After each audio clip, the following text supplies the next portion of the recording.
நம்ம வாழ்றது பூமியில தானா அப்படின்னு பூமி எங்கே இருக்கு? Welcome to the story of how the universe made part 1. பிரபஞ்சம் எவ்வாறு தொடங்கியது என்பதற்கான முக்கிய விளக்கமே பிக் பேங் தியரி ஆகும்.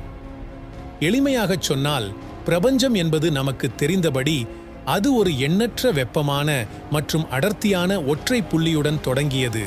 அது முதலில் கற்பனை செய்ய முடியாத வேகத்தில், பின்னர் இன்னும் அளவிடக்கூடிய விகிதத்தில், அடுத்த 11.7 பில்லியன் ஆண்டுகளில் இன்னும் விரிவடைந்து கொண்டிருக்கும் பிரபஞ்சத்திற்கு என்பதை இன்று நாம் அறிவோம். அக்கார்டிங் டு நாசாவின், பிரபஞ்சம் தொடங்கிய முதல் வினாடியில் எல்லாவற்றின் வெப்பநிலையும் சுமார் 10 பில்லியன் டிகிரி பாரன்ஹீட்டில் 5 பில்லியன் செல்சியஸ் வெப்பமாக இருந்தபோது இவை அனைத்தும் நடந்தன. காஸ்மோஸ் இப்போது நியூட்ரான்கள், எலக்ட்ரான்கள் மற்றும் புரோட்டான்கள் போன்ற அடிப்படை துகள்களின் பரந்த வரிசையை கொண்டுள்ளது. இன்று இருக்கும் எல்லாவற்றிற்கும் கட்டுமான தொகுதிகளாக மாறும் மூலப்பொருட்கள். இந்த ஆரம்பகால வேப்பம் உண்மையில் பார்க்க முடியாததாக இருந்திருக்கும், ஏனெனில் அது புலப்படும் ஒளியை வைத்திருக்க முடியாது. இலவச எலக்ட்ரான்கள் ஒளியை ஃபோட்டான்கள் மேகங்களில் உள்ள நீர்த்துளிகளிலிருந்து சூரிய ஒளி சிதறச் செய்யும் என்று நாசா கூறியது.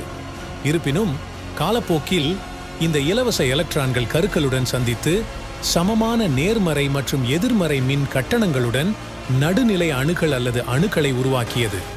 இது பிக் பேங்கிற்கு சுமார் 320,000 ஆண்டுகளுக்கு பிறகு இறுதியாக ஒளியை பிரகாசிக்க அனுமதித்தது. சில நேரங்களில் பிக் பேங்கின் ஆஃப்டர் க்ளோ என்று அழைக்கப்படும் இந்த ஒளியானது அண்ட நுண்ணலை பின்னணி CMB என சரியாக அறியப்படுகிறது. தற்போதுள்ள தொழில்நுட்பம் வானியலாளர்களை பிரபஞ்சத்தின் பிறப்பை பார்க்க இன்னும் அனுமதிக்கவில்லை. பெருவெடிப்பை பற்றி நாம் புரிந்து கொள்வதில் பெரும்பாலானவை கணித சத்திரங்கள் மற்றும் மாதிரிகளிலிருந்து வந்தவை. எவ்வாறாயினும், காஸ்மிக் மைக்ரோவேவ் பின்னணி எனப்படும் ஒரு நிகழ்வின் மூலம் வானியலாளர்கள் விரிவாக்கத்தின் எதிரொலியை பார்க்க முடியும். பெரும்பாலான வானியல் சமூகம் கோட்பாட்டை ஏற்றுக்கொண்டாலும், பெருவெடிப்பை தவிர நித்திய பணவீக்கம் அல்லது ஊசலாட்டம் போன்ற மாற்று விளக்கங்களைக் கொண்ட சில கோட்பாட்டாளர்கள் உள்ளனர்.